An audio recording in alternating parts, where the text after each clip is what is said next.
akan menyebabkan penyakit paru-paru, pneumonia, infeksi paru-paru, dan iritasi dinding dada, menyebabkan sesak nafas biasanya atau sering ngorok ketika bernafas. Ini disebutkan oleh beliau Imam Al-Qayyim dalam kitab beliau ini At-Tibbu An-Nabawi.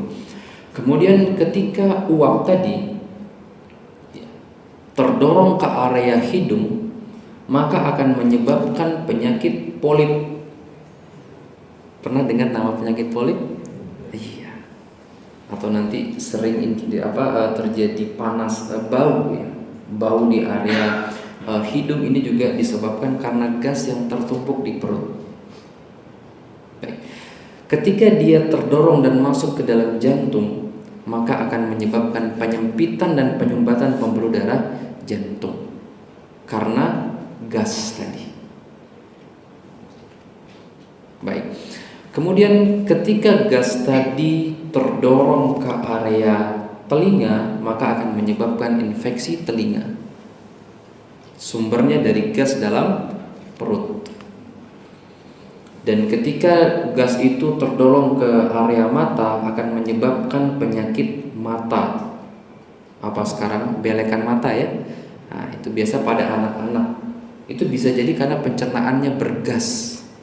Jadi kalau tiang pribadi, keluarga misalnya ada yang sakit mata, itu kita makan buah-buah saja. Kecuali mungkin habis perjalanan dari sini ke sana ya, kemudian banyak kotoran yang pakai tetes mata, nggak apa-apa.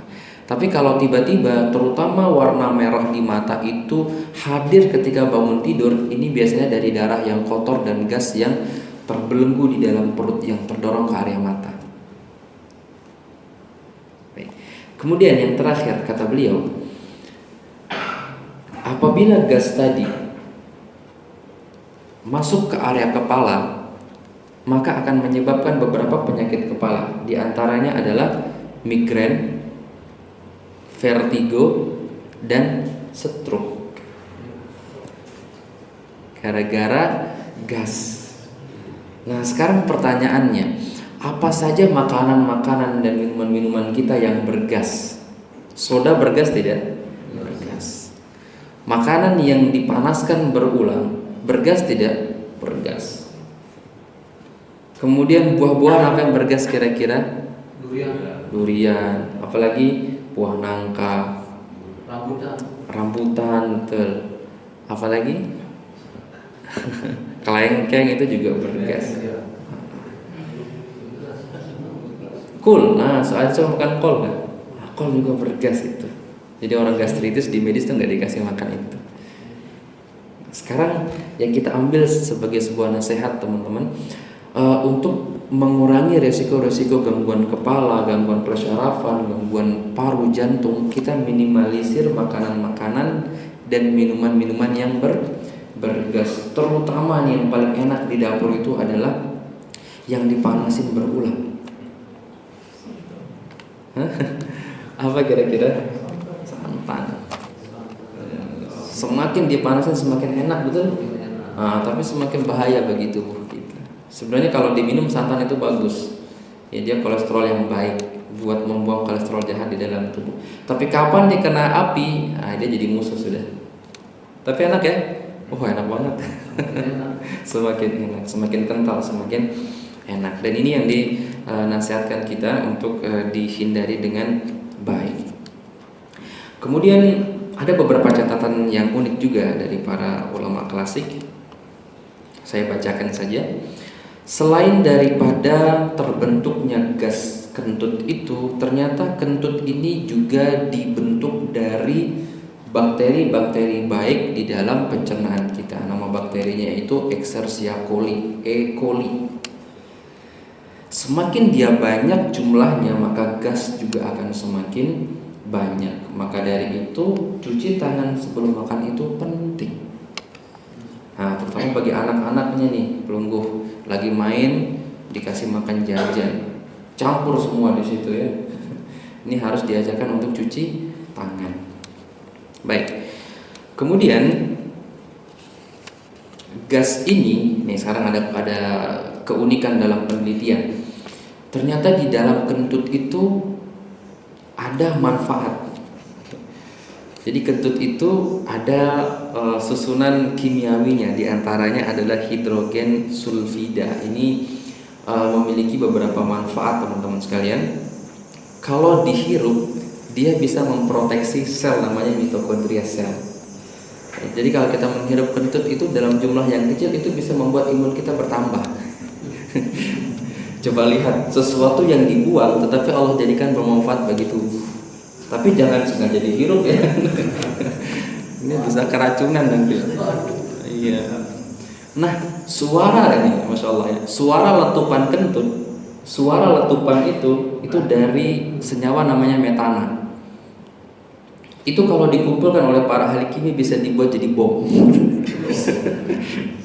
Jadi di dalam kentut kita itu ada senyawa yang bisa buat bom. Bayangkan teman-teman, kalau tidak dikeluarkan meledak di perut kita ini. Kata dari itu, bagaimana para ulama dulu nggak ada lab ya, tapi bisa ditulis seperti itu oleh Al-Imam Ibnu Qayyim. Lebih dahulu lagi Muhammad Ar-Razi dalam Al-Habib Futub juga menyebutkan hal yang sama. Bagaimana mereka mempelajari detail tentang konsep firman Allah Subhanahu wa taala, dan sungguh kami telah menciptakan manusia itu dengan ahsanut taqwim. Kata para ulama tafsir, ahsanut taqwim itu artinya adalah ahsanu qamatin wa ahsanu surah. Sebaik-baik susunan, penciptaan, tata letak organ dengan sistem-sistemnya yang luar biasa, dan sebaik-baik bentuk. Kentut aja bisa jadi bom gitu teman-teman.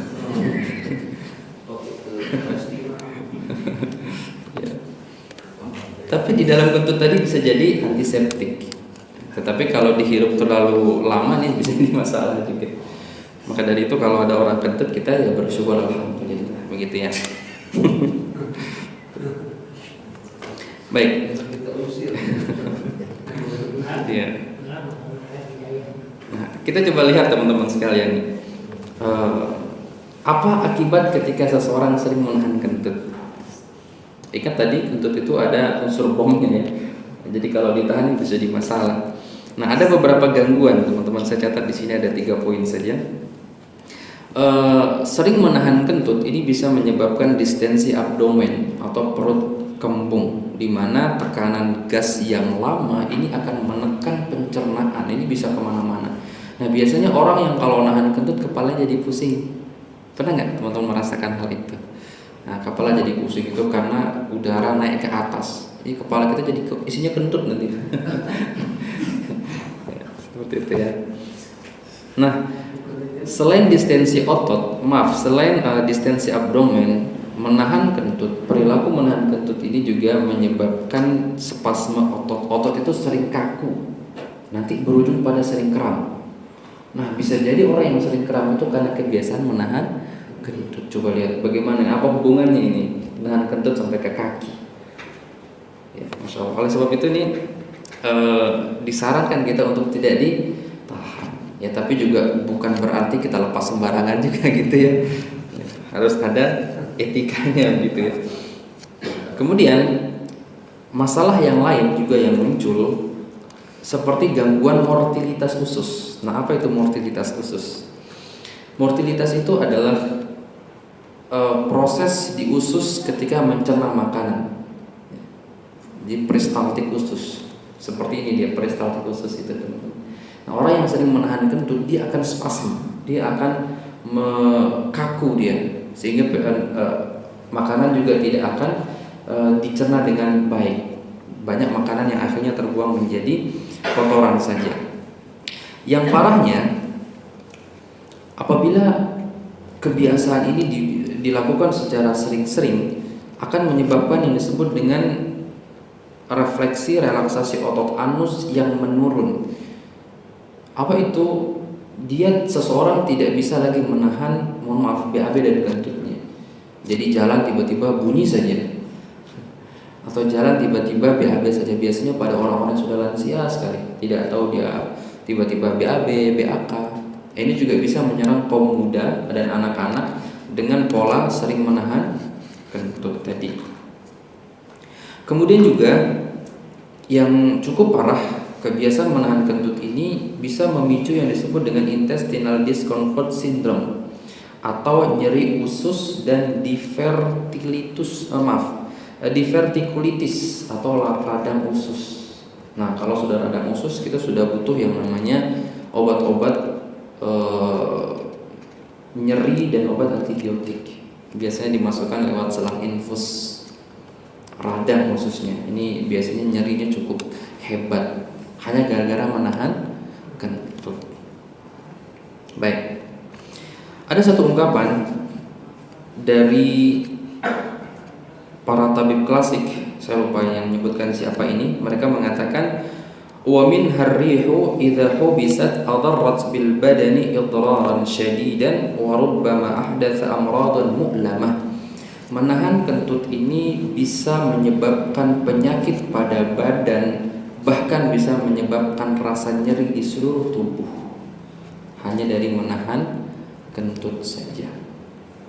Maka kita coba ajarkan ini kepada anak-anak ya.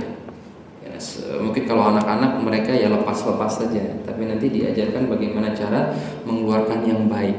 Terutama kita nih para orang-orang yang sudah dewasa. Baik, sampai jam berapa kita Ustaz? Atau mungkin setengah 11 dulu?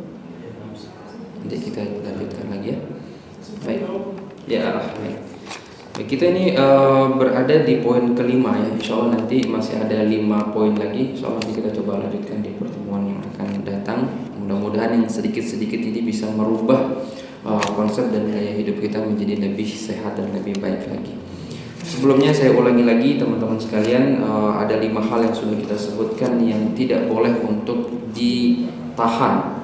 Ya, yang pertama tadi kita sebutkan adalah darah ketika dia bergejolak. Mari Bapak Ibu bisa belajar berbekam ataupun fasdu untuk mengeluarkan periodik sebulan sekali atau 1 kali per 3 bulan. Terutama nanti di umum mughis ya, di area kepala atas ini nanti bisa dikeluarkan 1 kali per 3 atau 6 bulan. Namun saran dari para ahli tibbun nabawi saat ini kontemporer itu menyarankan 6 bulan sekali untuk di umum mughis. Termasuk nanti di qomah 2 juga, itu 3 jari di belakang umum mughis di belakang sini. Kemudian yafuh juga sama, di area kepala ini minimal 1 kali dalam 6 bulan. Terlebih di rakyat ya, di masyarakat Indonesia kebanyakan mereka mengalami masalah pada lambung. Ada punya riwayat lambung tidak? Ada. Rata-rata lambung semua di Indonesia. Saya tidak tahu di tempat lain. Dan di umum mughis itu teman-teman sekalian, dia langsung terkoneksi ke lambung. Umum mughis terkoneksi langsung ke lambung. Maka dari itu ucapan dari Al-Harits bin Kildah, al-himyatu ra'su ad-dawa, menjaga kesehatan terutama menjaga lambung dari makanan, minuman, kelelahan dan stres itu adalah induknya segala penyakit. Induknya segala obat. Wal bitnah, kenyang, sering kenyang atau sering makan, ini adalah ra'su ad-da, induknya segala penyakit. Jadi banyak makan ini bisa menjadi induk dari penyakit-penyakit. Disebutkan oleh Imam Ibnu Al-Qayyim juga, kebiasaan yang dapat menyebabkan lambung ini enggak selesai-selesai masalahnya adalah idkhalu at-ta'ami 'ala at-ta'ami qabla al-inhidam. Memasukkan makanan dengan makanan yang baru sebelum dicerna. Apa maksudnya? Sekarang lagi makan nih, duduk sebentar, ada makanan lagi, santap lagi. Yang tadi belum matang dikasih makanan yang baru. Ini yang menyebabkan masalah lambung enggak pernah ada selesainya. Sekarang ada statement-statement dari teman-teman dokter, penyakit lambung ini salah satu penyakit yang enggak ada obatnya. Maka obat dari klasik adalah memperbaiki fungsi daripada lambung itu. Apa fungsi daripada lambung kita teman-teman? Menerima dan mencerna makanan. Selama piring tidak dirubah ya lambung akan tetap sakit. Baik. Kemudian kita juga tadi sudah menyebutkan tentang kencing dan BAB yang tidak boleh ditahan. Berikut kentut yang memiliki gas metana yang meledak-meledak juga tidak boleh ditahan. Ya, demikian teman-teman apa yang bisa kami sampaikan. Kita coba tanya jawab sekilas, insyaallah. Fadhal Ustaz.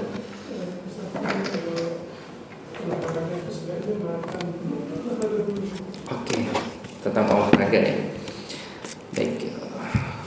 Kalau dianalogikan sebelum kita berjalan jauh, apa yang kita isi? Bensin, ya, isi tas karier kita seperti itu. Maka sebaiknya sebelum olahraga makan dulu. Namun di jarak kalau bisa setengah sampai 1 jam. Ya, karena ketika teman-teman makan, olahraga itu kan panas ya badan ya. Nah, ketika kita berolahraga, tubuh ini akan mengirim darah ke semua penjuru tubuh. Bisa dibilang nanti di perut itu akan kosong. Nah, ketika kita makan dan proses pencernaan sedang terjadi, itu darah dikonsentrasikan ke lambung semua. Jadi di sini darahnya kurang semua.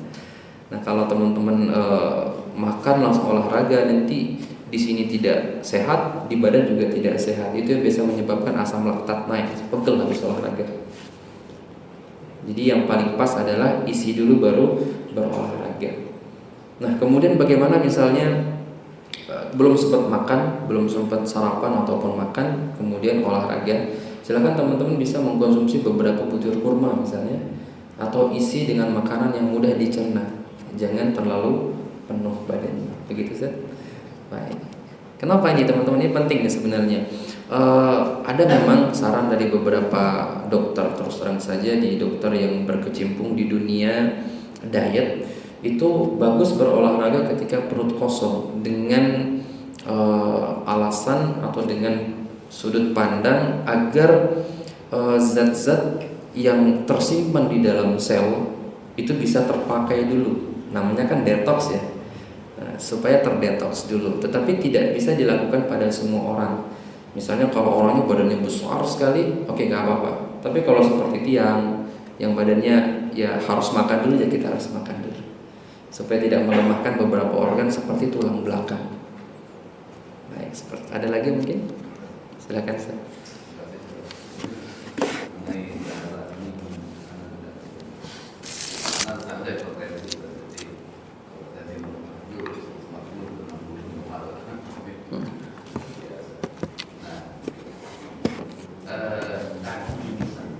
Kimisan. Tapi cuma minum yang kanan saja. Itu banyak buat teteh.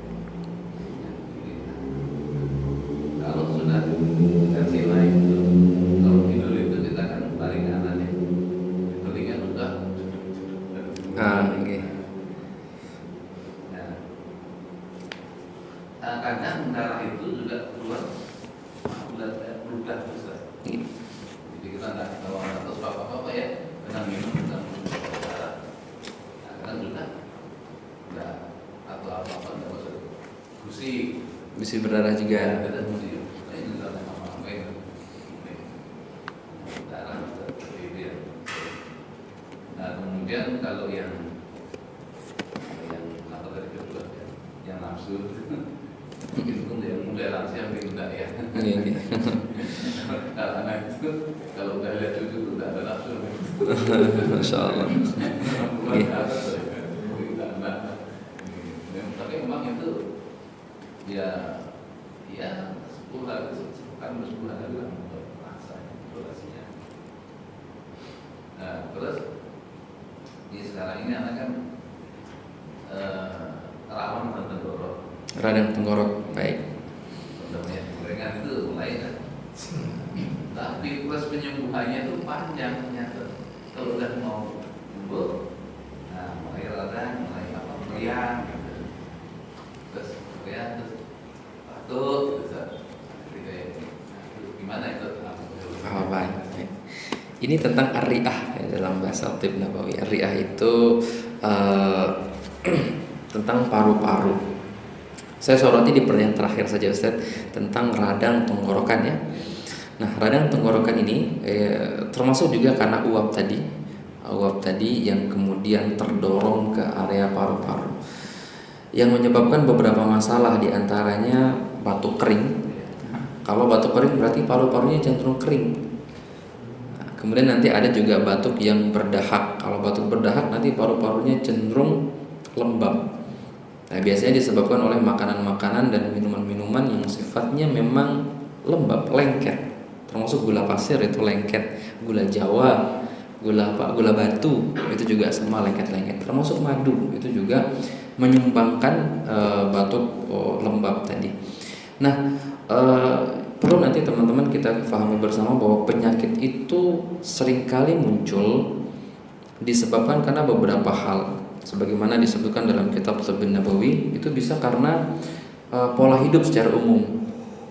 Kemudian juga bisa karena cuaca. Nah, cuaca yang panas itu bisa menyebabkan paru-paru kita panas. Kenapa kira-kira? Suhu yang panas itu akan terhirup ya, kita bernafas dengan hidung sehingga masuk ke dalam paru-paru. Suhu yang panas itu akan mengeringkan cairan paru sehingga menyebabkan radang tenggorokan. Sudah bagus menggunakan masker. Yang pribadi kalau lagi musim yang sangat panas itu saya pakai masker untuk melindungi paru-paru dari udara yang panas. Di satu sisi, paru-paru ini punya fungsi, dia punya peran untuk ngipasin jantung. Pernah dalam sebuah konteksnya Al-Imam Ibnu Al-Qayyim mengajak kita merenung, teman-teman sekalian, tentang jantung itu sifatnya panas. Beliau mengatakan begini, famal ladzi ja'ala ar-ri'ata mirwahatun lil qalb. Siapakah gerangan yang menciptakan paru-paru ini mirwahah, kipas bagi al-qalb, jantung. Kata beliau seperti itu, siapakah yang menjadikan paru-paru ini kipas bagi jantung? Taruhu anhu harratahu wa tubarriduhu, yang membuang panasnya jantung yang berlebih ini.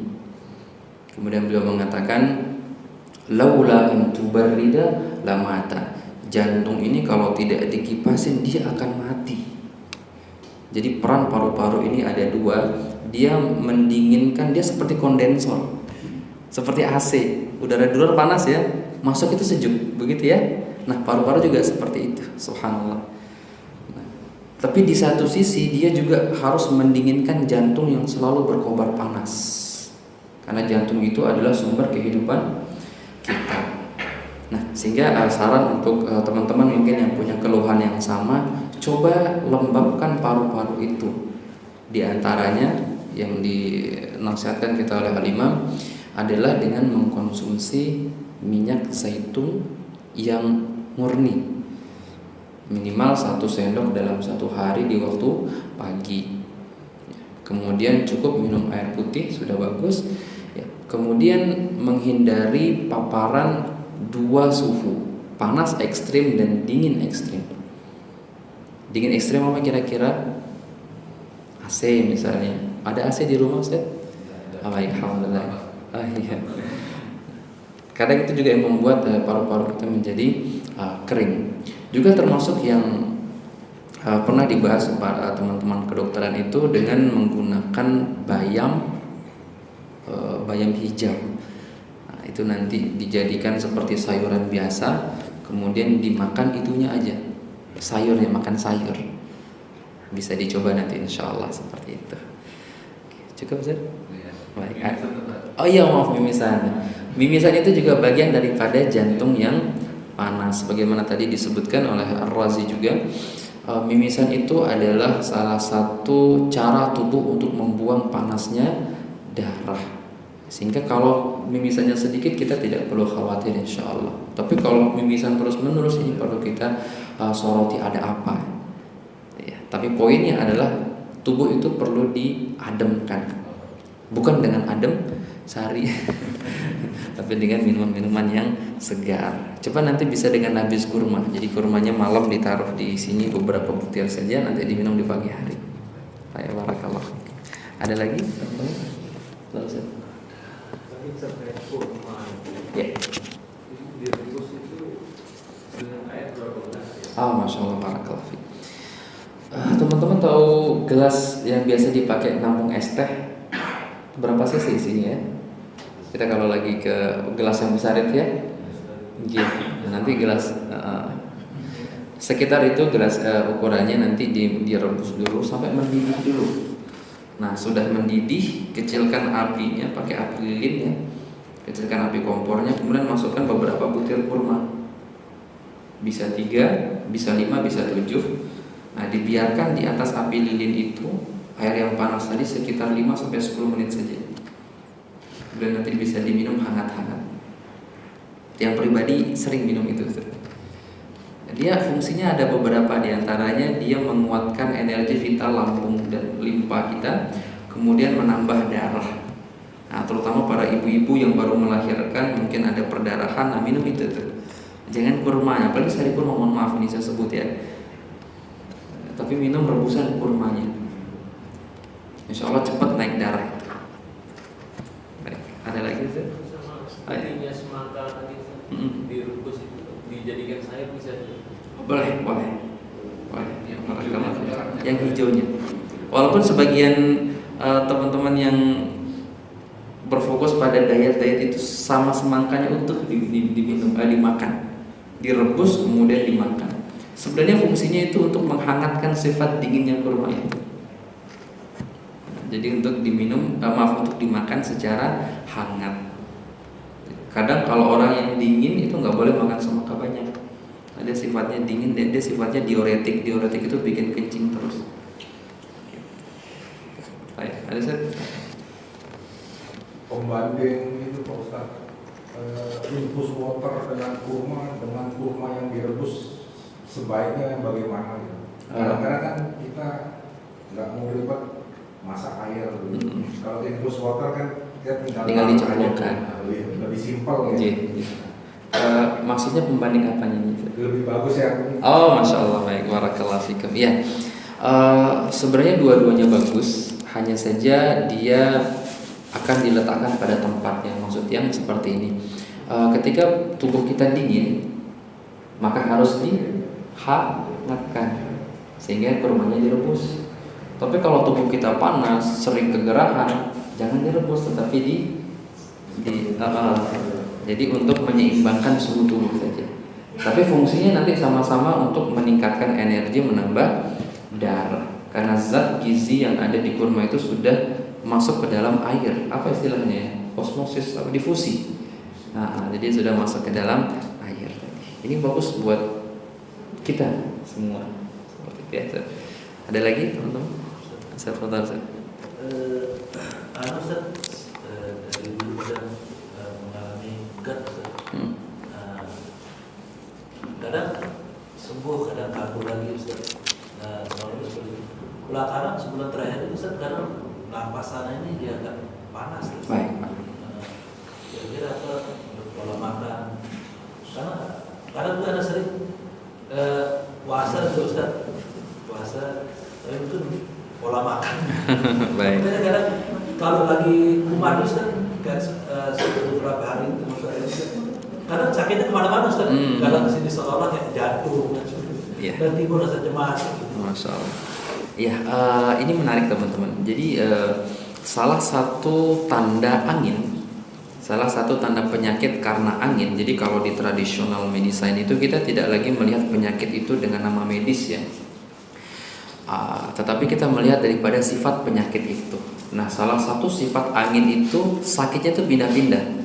Sebentar ke sebelah sini, nanti malah pindah ke belakang. Itu adalah pola angin.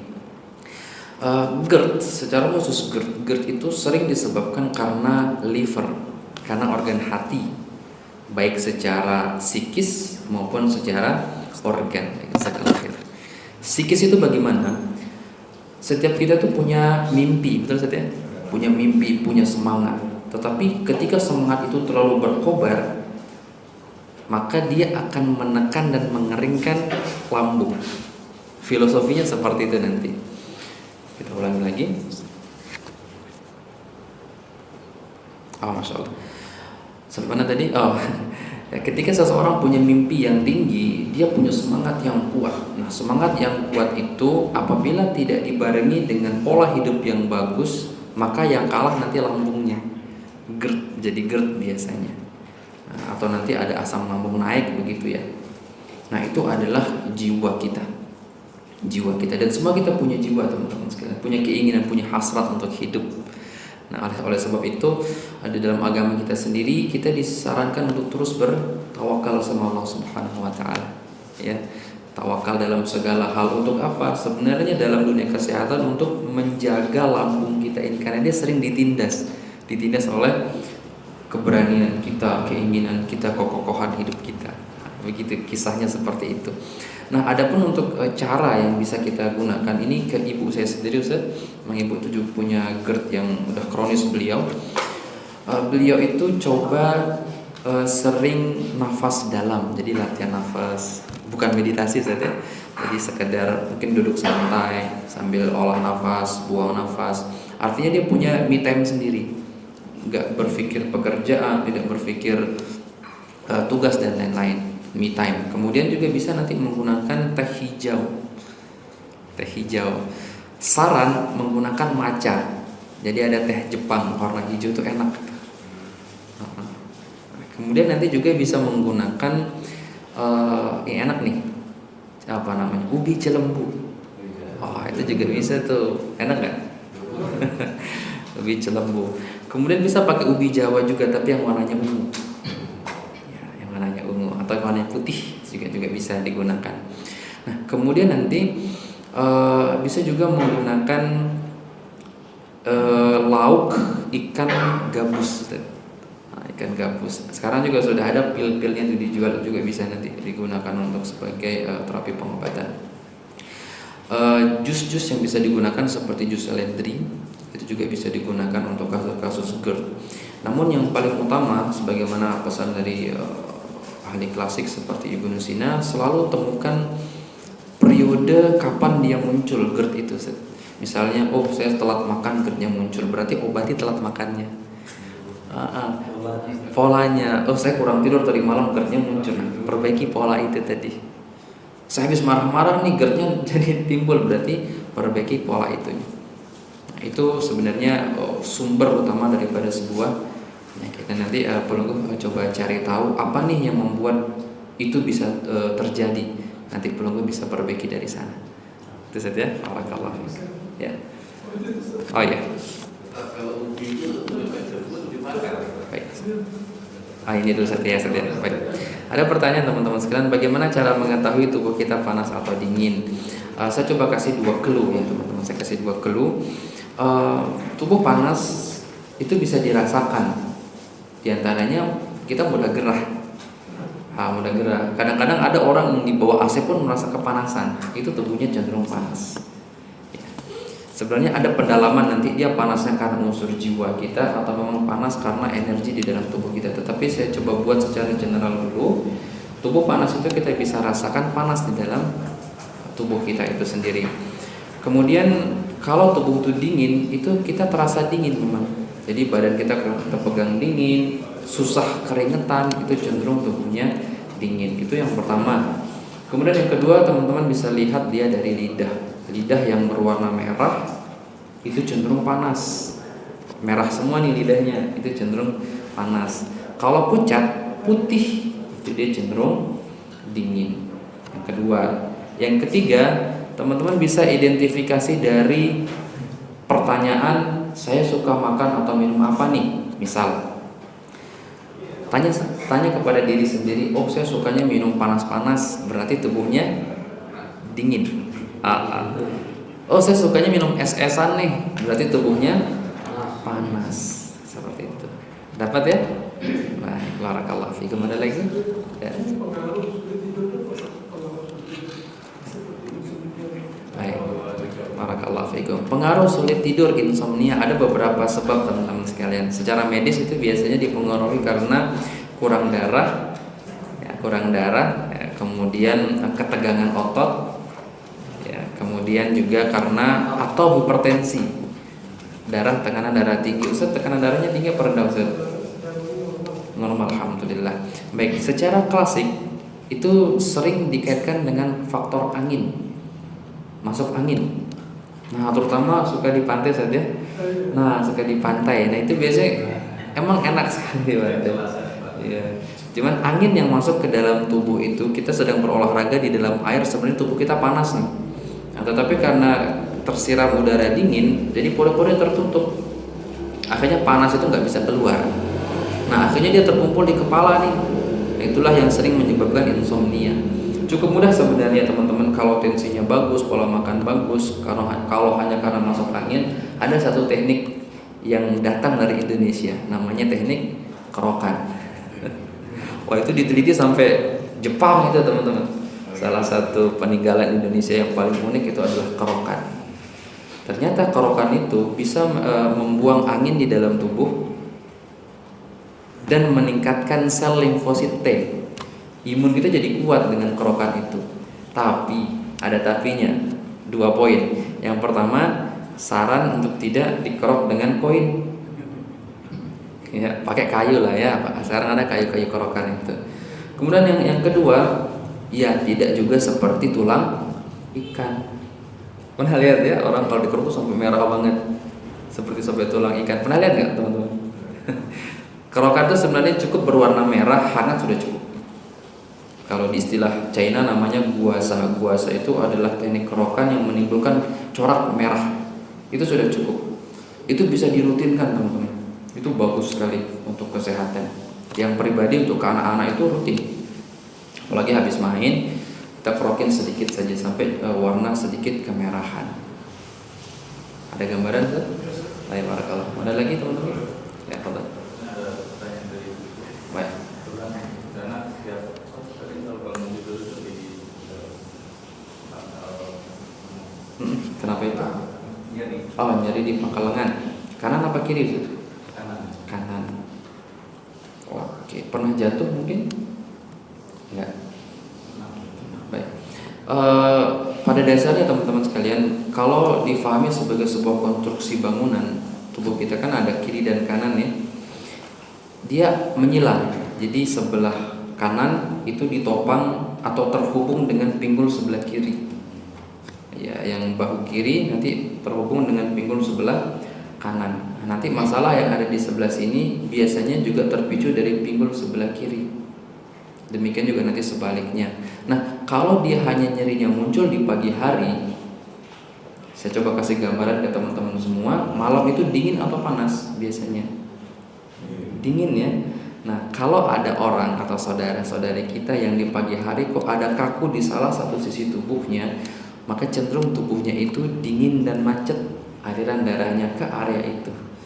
Jadi nanti bisa diterapi dengan cara dihangatkan. Bisa pelungguh, ambilkan beberapa irisan bawang putih, kemudian dioles di panjang belikatnya itu. Ya, kalau teman-teman seperti ini nanti ada ruas ya, ruas belikatnya itu bisa dioleskan dengan bawang putih tadi. Ya, kemudian nanti bisa lakukan stretching. Stretching itu seperti pelenturan otot. Itu nanti bisa dirutinkan saja. Seperti itu Ustaz? Ayo marakal. Lagi ayo. Kebiasaan yang santri-santri yang mondok ini Ustaz. Ya, kalau dia kerja ini mitos apa gimana Ustaz? Ya. Soalnya dia sering pada penyakit kulit. Nah, masuk anak nantian dia kena cacar air tuh apa penyebabnya Ustaz? Baik. Ada ungkapan teman-teman dari para ibu-ibu yang pernah saya dengar di pondok pesantren As-Sunnah. Waktu saya masih ada di klinik waktu itu. Anak-anak itu kalau belum korengan tidak mondok kan. Betul ya. Jadi harus korengan dulu baru mondok nih. Baik. Saya coba kasih mereka sebuah ilustrasi. Ibu, bapak, coba lihat jumlah yang korengan dengan yang enggak korengan banyak mana. Banyak yang enggak korengan. Baik, kita coba lihat dari sisi medis. Mentoknya ada di mungkin sanitasi kurang bagus, kurang kebersihan. Ya, sabun yang perlu diganti, sehari ganti baju. Dan itu sudah dilakukan, tetapi masih saja terjadi. Begitu ya. Baik. Kita coba tilik dari sudut pandang tradisional. Ternyata ada ketemu kuncinya. Kulit itu dipertanggungjawabi oleh satu organ namanya paru-paru. Kulit dipertanggungjawabi oleh satu organ namanya paru-paru. Jadi kesehatan kulit kita, cemerlangnya kulit kita, bagusnya kulit kita itu dengan sehatnya paru-paru itu. Kemudian paru-paru itu punya pasangan namanya usus besar. Tadi yang disampaikan oleh Ar-Razi dan Ibnu Sina. Dan orang Jawa pada umumnya kalau pencernaan kita kotor akan nampak pada kulit. Baik. Kita simpan dua kunci jawaban ini. Pertama dari paru-paru dan usus besar. Baik, di pondok pesantren, oke lah kita katakan makanannya ya, tidak sehebat kalau yang dimasak oleh ibu dan bapak di rumah begitu ya. Namanya juga kita mondok. Baik, kita tidak bisa pungkiri itu. Kemudian yang kedua paru-paru. Nah, paru-paru ini punya emosi. Dia punya jiwa pribadi atau emosi pribadi namanya sedih. Nah, muncullah sebuah kesan anak-anak yang gatal-gatal atau gatal-gatal itu adalah manifestasi daripada emosi sedih yang sedang dia pendam. Nah, jawabannya di situ. Oh, ternyata dia sedih. Akhirnya kita coba buktikan teman-teman sekalian. Ada seorang santri waktu itu kelas 2 SMP. Dia sering gatal-gatal dan timbul asma. Kalau kita tanya betah gak di pondok? Ya betah sih kak. Melas banget gitu ya. Ternyata itu dalam 1 bulan bisa 2-3 kali dirawat inap dengan gatal dan asma. Secara medis kita sudah lakukan sesuai dengan intervensi yang ada. Secara klasik kita belum coba. Akhirnya kita coba dengan cara klasik. Kita nggak tanya dia sedih atau tidak, tetapi saya pesan ke ibunya waktu itu, ibu kalau bisa datang 1 bulan 2 kali ya, orangnya nggak jauh orang Lombok Tengah. Ternyata betul teman-teman sekalian, sejak dijenguk 2 kali dalam 1 bulan nggak pernah sakit lagi. Nah, dari situ baru saya ngumpul dengan keluarganya juga, ternyata anak ini sedih. Wajar anak-anak ya sedih ditinggal orang tua. Kecuali anak-anak yang sudah biasa hidup sendiri, berarti ada kesedihan. Namun terkadang anak-anak belum bisa menggambarkan sedih itu apa sih begitu. Taunya kan anak nangis, tapi dia nggak tahu dia memendam tangisan itu. Sehingga orang tua kalau bisa di era kita saat ini sering-seringlah mengunjungi anak, kasih motivasi walaupun hanya lewat telepon. Coba lihat bagaimana Ustaz Syafiq hafizahullah taala sering mengunjungi anaknya ya.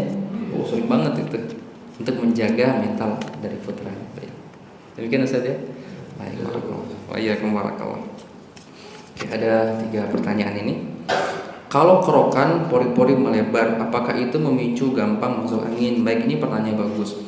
Kalau kerokan pori-pori kita melebar betul, supaya tidak gampang masuk angin, tutup semua jalur angin. Jadi setelah dikerokin harus pakai baju lagi, jangan kena kipas. Baik. Kemudian pemahaman saya yang lain, apakah seseorang kalau sering dikerok tambah sering masuk angin? Ini sebenarnya ada penelitian tersendiri teman-teman sekalian. Tetapi yang umum tidak. Jadi seseorang tidak gampang masuk angin karena sering dikerokin. Yang bikin masuk angin itu setelah dikerokkan, setelah dikerok kipas anginan, jadi masuk angin. Baik. Bagaimana kalau tiba-tiba di badan itu timbul bercak flek warna biru keunguan? Nah, ini biasanya karena lemahnya organ limpa, lemahnya organ pencernaan.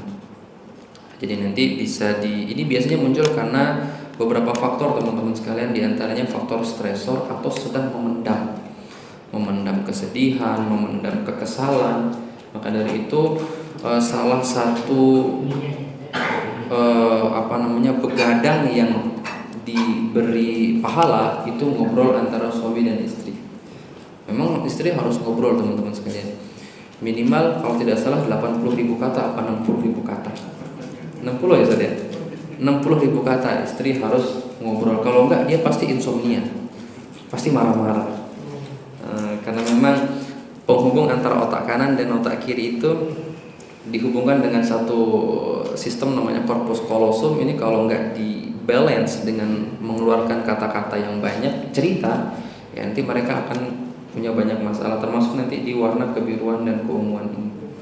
Tinggal nanti sebenarnya ini warnanya timbul di mana, karena nanti setiap tempat itu punya arah kemana penyakit itu muncul. Kemudian apa hubungannya operasi dengan keluar kentut? Oh, Masya Allah ya. Biasanya ketika seseorang sebelum dioperasi itu dibius, kan ya? Ada bius yang setengah badan, ada bius yang sepenuh badan, bius lokal namanya. Nah, pembiusan itu punya efek menghentikan semua kerja organ kecuali jantung dan paru. Jadi usus besar, usus halus kita itu berhenti sejenak ketika sudah disuntikan obat bius. Nah, untuk memastikan obat bius itu berhenti bekerja, itu kentut dulu. Maka dari itu orang yang habis operasi sebelum bisa kentut nggak boleh makan, nggak boleh minum. Kenapa? Kalau dipaksa makan atau minum bisa tersedak masuk ke paru-paru, repot nanti. Nah, seperti itu. Sehingga nanti harus dipastikan sudah kentut atau belum. Baik, ada lagi Ustaz? Cukup? Betul Ustaz. Masalah obat nih, Ustaz. Ya. Beberapa obat tuh mungkin bahan bakunya tuh dari hewan gitu ya. Kemarin saya ada baca di sosial media kalau bahan bakunya itu dari hewan keledai itu ada yang bilang haram, ada yang bilang tidak, itu bagaimana? Baik. Dari apa tadi? Keledai. Iya. Obat apa ya yang panjenengan tahu? Ada obat Cina kayak apa? Pufang tuh. Oh iya. Yang botol segini tuh. Iya. Itu kan saya baca tuh dia bahan bakunya dari keledai gitu. Baik, nah ini saya belum tahu ya apa makan hukum keledai. Ada yang tahu? Halal atau haram? Soalnya di situ dikasih keterangan katanya kalau yang dipelihara bagaimana, yang lihat bagaimana. Gitu. Betul. Oke, nanti ditanyakan kembali tentang hukum mengkonsumsinya. Saya coba lihat dari sudut tip saja ya, dari sudut kedokterannya saja. Keledai yang hidupnya bebas itu cenderung efek obatnya itu lebih kuat daripada mereka yang dikurung. Kalau tidak salah khilaf ya, saya agak lupa ingat. Dia punya sifat panas. Keledai itu punya sifat yang panas, sehingga dia sering digunakan untuk mengobati tubuh yang dingin seperti kasus-kasus pada rematik, kemudian lambung dingin yang orang itu kalau makan langsung mual muntah, itu bisa gunakan pil itu. Sebenarnya di Taltib Bernabawi itu kita diarahkan ke yang lebih aman itu dengan habatus sauda, tetapi yang bijian, yang serbuk, bukan yang kapsul boleh tapi yang serbuk. Kalau tiang itu punya yang serbuk, jadi sekali minum itu paling cuma 3 biji, 9 biji itu paling banyak dalam 1 hari. Jadi yang kita lihat nanti sifatnya.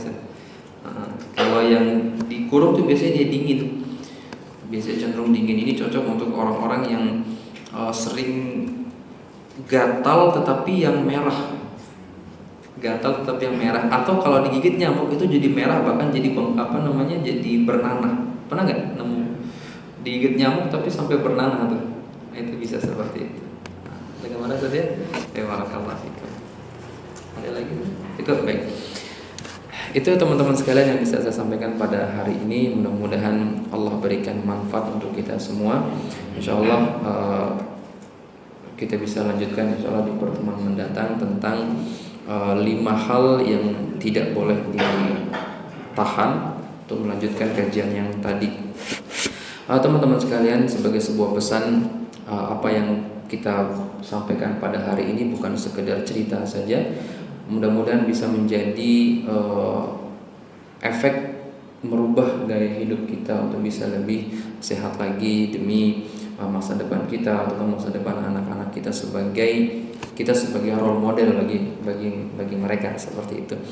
Kurang lebihnya tentunya saya mohon maaf. Segala kelebihan itu datang dari Allah Subhanahu wa taala dan kemuliaannya. Yang kurang itu datang dari saya pribadi dan kebodohan saya, dan mohon saya dimaafkan tentang hal itu. Kita tutup bersama-sama dengan doa kafaratul majelis. Subhanakallahumma wa bihamdika asyhadu an la ilaha illa anta astaghfiruka wa atubu ilaik. Wassalamualaikum warahmatullahi wabarakatuh.